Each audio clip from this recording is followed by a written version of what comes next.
Have you ever wondered why some people seem to be so successful in their endeavors no matter what that endeavor is, while some people seem to just never receive any opportunities ever? If you have, then this is the video for you. Hi, welcome back to my channel. I just finished moving into my college dorm. I'm not fully moved in yet. I actually have a giant pile of stuff on my old roommate's bed right now. She's abroad for the semester, so I basically get my own room to myself, which is awesome. A couple of updates before I get into the topic of today's video. I'm not really sure where I'm going to be filming in this room. Right now I'm at my desk. I may change my room setup a little bit now that my roommate's not here. I might push my bed against this window and put my desk on the other side of the room. I don't know. I'm trying to maximize the space that I have. I'm going to a city school next year, and I know my room is going to be like 2 square feet wide, so for once I get a giant room all to myself. If you hear my chair creaking, I'm very sorry. I don't know what to do, and I don't have any other chairs, so I got new nails. These are so cute. I have a little kombucha today. I love kombucha. I buy these like pretty big bottles from my dining location on campus, and they have different flavors, and this is the ginger one, which I was always scared to try, but it's actually really fantastic. Anyway, I started going to the gym again. I have a huge fear of the gym, but last summer I went to the gym super consistently, like 3 times a week, took my protein, took my creatine. I was in a caloric surplus, and I'm trying to get on that grind again. But it's really hard because I have really bad anxiety about going to the gym. So hopefully I work up the courage to keep going consistently, because I'm really proud of myself for going today. This is also the first time that I'm filming anything with curly hair, so here's my natural hair, guys. Also, if anyone has curly hair who's watching this, how do you keep your hair from getting like all dented and misshapen at night? Because I wear a bonnet. When I first started wearing my bonnet, I put it like just like this, and I'd put it on and then put it over my head. Now I like flip all my hair and then put the bonnet on while my hair's flipped. That doesn't even work either. I tried the pineapple method. That didn't work. I just don't know what to do. I wake up and my hair's like super weird and flat and dented in different areas. I don't know. I also went to the thrift store a couple of days ago, and I got this adorable little slip that came with this little cover up. You can't really see it because I'm wearing a cardigan right now, but I just love this so much. I've been looking for a top like this for ages, and I got this cute little chunky like pastel cardigan. Anyway, on to the topic of today's video. I want to kind of describe this by describing a phenomenon that I've seen among friends and people that I've been friends with or know. I have this friend who's really into music. She writes her own songs, she produces her own songs, she's an amazing, phenomenal singer. But when we were in high school, she constantly got made fun of for making music, and people would just say really bad things about her behind her back. And so for the longest time, I was always not unsupportive, because I really like people who are passionate about what they love and who take time to really pursue their passions. But I always wondered, like, how does this embarrassment not get to her? How did the things people say about her not get to her and make her feel terrible? But it was because she was handed so many opportunities because of her creativity, because she was producing stuff that she put passion and love and care into. She was one of like 3 people in my graduating year who got into a college with a really low acceptance rate. And the reason she was able to do that, the reason that she got into that school, was because she was able to show them all of these things she had created over the years, all these songs, all these projects she'd been working on, all the people she'd been working with. She was able to show them all this stuff that she had been doing, and they were able to see her dedication to her craft, her dedication to her passion. My point is, the reason that she was handed so many opportunities is because she was so dedicated to creating rather than consuming. People who create, whether it be movies, TV shows, music, books, content even, will always have more successful lives than people who spend all of their time consuming. I want to talk about a few different aspects of creating versus consuming.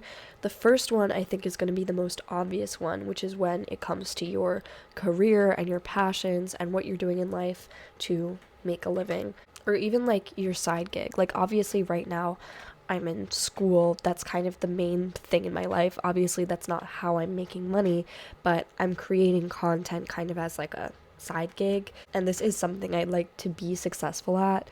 I think we can all probably think of at least one person in our lives who spends so much time consuming, watching a ton of TV, for example.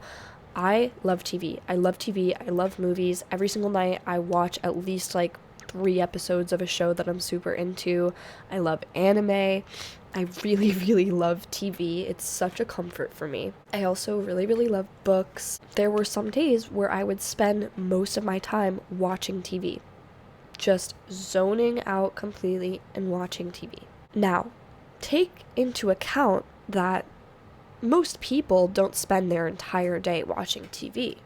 But when you're dividing your day up into, okay, I'm watching TV, I'm going on my phone and going on social media, I'm scrolling on Instagram, I'm scrolling on TikTok, I'm scrolling on, YouTube or watching a YouTube video, then maybe I'm reading like a crappy like romance novel before bed, and I'm going out and spending all my money on something that I think is going to make me happy. Those are all consumer habits, and they will never bring you success. I'm not saying that you have to cut these types of habits completely out of your life. I watch TV before bed literally every single night. I watch YouTube while I'm getting ready in the morning. I really like reading, and I read like really fantasy novels. I know so many people, and I've known so many people who would constantly complain about, why did this person get that opportunity? Why did they get that opportunity? Where's my opportunity? They just got handed that. They just got handed that opportunity. Why don't I get handed opportunities? Maybe because you spend your entire day laying in bed and doing absolutely nothing on your phone scrolling on TikTok. The people that I know that get constantly handed opportunities are spending most of their time creating. And I'm not just saying like creating art. That's not what I mean, because obviously not everyone's career or passion is something artistic, whether it be like visual art, performance art. For example, people who are in school for computer science, those people could spend their time coding their own websites. They already have the skill set to code a basic website. People who are in school for maybe a field where you're not necessarily creating anything new, but you have the ability to come up with concepts for experiments. Let's say if you're in a scientific major or a medical major, or even spending your time doing a hobby. I love crocheting. Crocheting is a really big hobby of mine, and I'd consider that a creator habit. Because I learned to crochet, I had people in my Instagram DMs asking to buy a shirt from me for like $50, upwards of $100 for a sweater. That skill to me was just a hobby, but I got so many opportunities to become more successful because of that hobby. Even if it's just making a little bit of money, I got opportunities because I learned a marketable skill. I learned a skill that could make me money. Or art, for example. I had a friend who was, a very basic medical major, not really like a creating major, but she was super, super into art, and she would paint all the time. She sold a couple of her paintings. And content. I see so many content creators online who work like regular jobs or worked regular jobs when they started making content. Maybe they don't anymore now that it's their full-time career, but making content is a creator habit, even if it's just like TikTok videos, because you have the ability to communicate, to make something relatable, to make something funny, to make fashion content. Anything you want can be made into content. Literally any type of content. It exists on the internet. I want to talk about books a little bit more because I know I'm going to have someone out there watching this who's like, reading books is good for you and it's good for your brain. I know that, okay? Obviously, I'd much rather be reading a book than scrolling mindlessly on TikTok, right? But some books, just have to say it, they're worth more than others. Or not they're worth more than others, but intellectually, they're more enriching than others, okay? And I'm saying this as someone who has The Love Hypothesis on my shelf right now. That book ain't doing shit for my brain. But I'm also really into nonfiction books, and I think more people need to start reading nonfiction books. I think it's important to educate yourself on different topics, especially like sociological topics. I think there's so much great literature out there when it comes to, manifestation as well, and mindset and self-help books.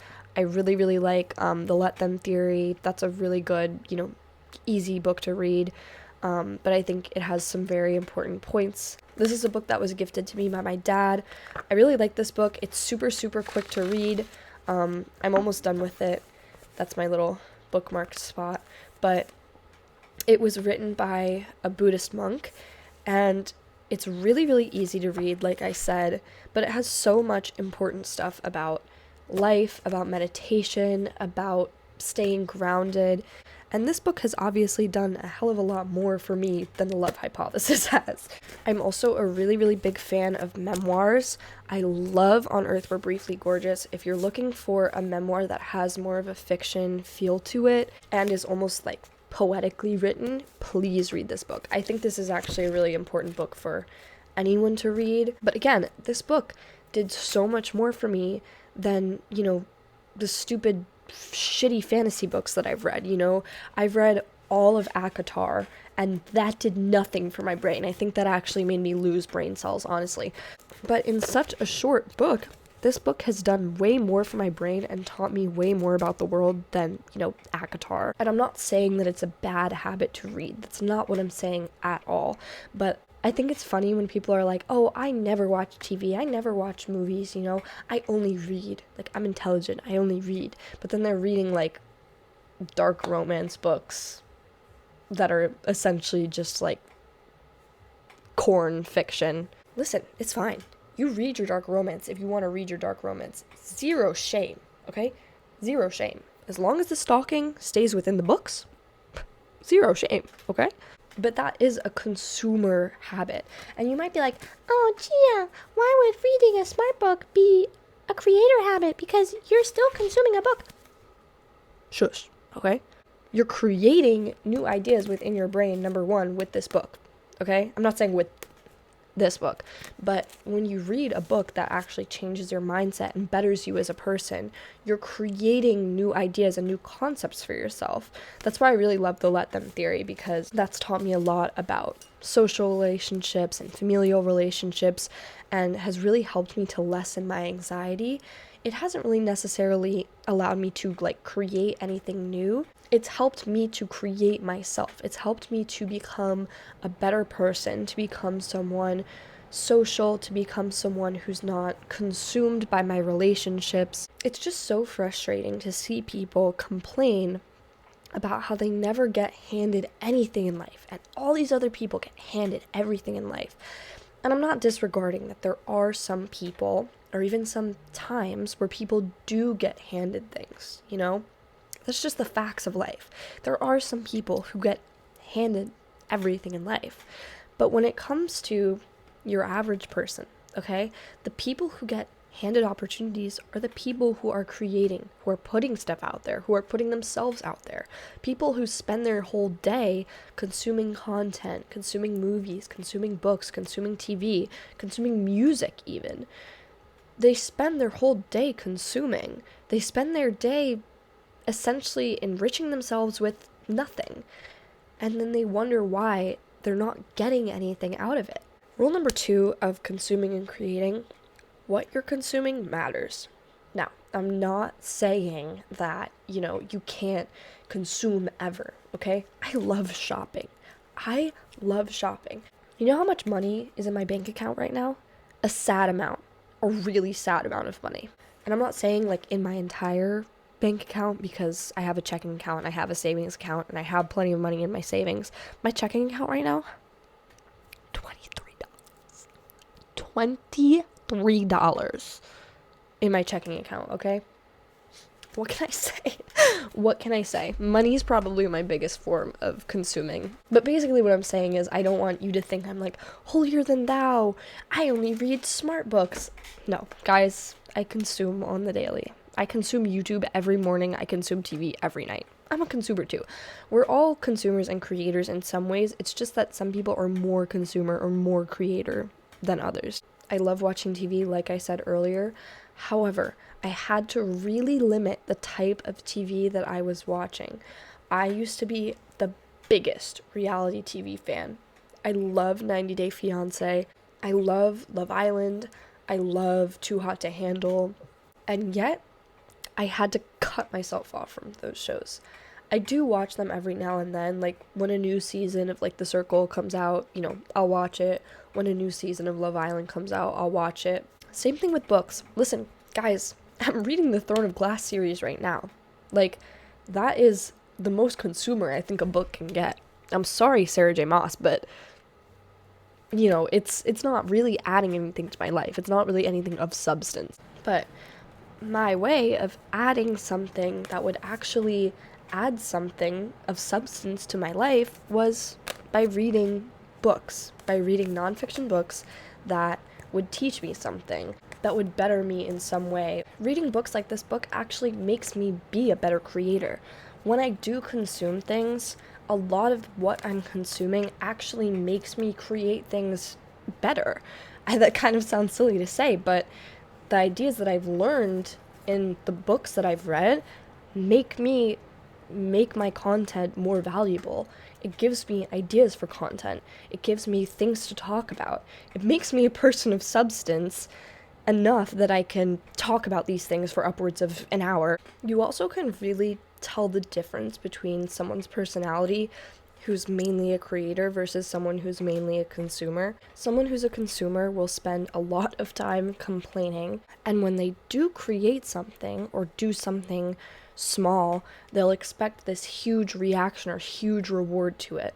And when they don't get that reward, they automatically think, oh, well, the other person who did get a reward must have just had it handed to them. When in reality, the person who got the opportunity or the reward probably spent a lot more time on whatever they were doing, has probably been doing this for a really long time. For example, if I try to go produce, direct, film my own movie right now, right? I will have made a movie, and that's something, cool and awesome that I did, but someone my age who's been filming movies for a long time, maybe they're not famous, but they have a lot more experience with directing, producing, filming, whatever, they're more likely to get a reward or an opportunity out of the film that they made. I have zero experience in film. I have zero connections in film. Another thing with people who consume a lot is that when they don't receive the reward and when they don't receive the opportunity, they give up. Versus someone who's really, really set on creating, even if it's their first time creating something and maybe they think they failed or they didn't get anything out of it, they're going to keep creating. They're going to keep creating until they do. Because a lot of times that person's main goal is not to win or to get a reward or to get an opportunity. They're doing it because they genuinely like it, and they're not going to complain about it if they genuinely like what they're doing. If you're not someone who naturally likes to create things, like I'm not someone who naturally likes to create. I definitely was as a kid, but maybe not so much now. I don't know if that's because I'm like really active on social media or what. You have to make yourself like what you're doing. And I'm not saying force yourself to do it when you don't like it, but you have to find a hobby or an activity that you genuinely like doing, that you genuinely feel like you get something out of. I feel like I genuinely get something out of content creation. I spend a lot of my time like literally talking to myself. So I was like, why wouldn't I just talk to a camera? I used to be a creative writing major at my school because it was something that I was good at. However, it was something that I hated doing. Even though it was a creator habit, it was something that I hated doing. I'm good at writing, but I really hate writing. So why would I keep writing, expecting some reward or something out of it? Even if I'm good at it, and even if I get a reward or an opportunity out of it, if I'm not enjoying it, then what's the point? I can promise you that a lot of the people you think are being handed opportunities are not being handed opportunities. They're just people who produce more, beneficial stuff for the world than you do. Like, you can't sit in your bed for hours and then wonder why you're not getting handed any opportunities. You can't scroll on TikTok for hours and then get wondered why you're not successful and you're not making money.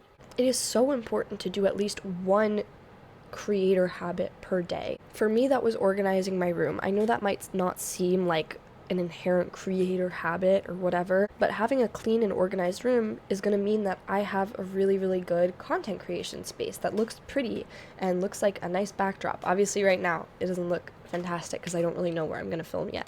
It also means I'm more organized. I'm a fine arts major, so I have a ton of art supplies in my room, and when it's a complete mess and when it's all over the place, it's impossible to find anything, and it makes it really, really hard for me to create, whether that be doing homework or doing a personal project. But when everything is clean and organized, it makes it much easier to create. I want you to spend like just 5 minutes making like a categorized list of creator habits versus consumer habits in your life. I think that's such a good thing to do. I think it will add so much to your day and really make you more aware of how many habits you're doing that are actually benefiting you versus habits that you're doing that are just consumer habits, that are just dopamine chasing habits. Again, like cleaning my room, a creator habit doesn't have to be inherent. Like reading the books, a creator habit doesn't mean it's an inherent, I'm creating something while I'm doing this. It's something that makes you a better creator. It's something that adds to you. You'll also notice that a lot of consumers spend so much of their time trying to tear down creators and spend a lot of their time trying to build like social connections outside of, professional connections. They'll spend a lot of time trying to tear creators down.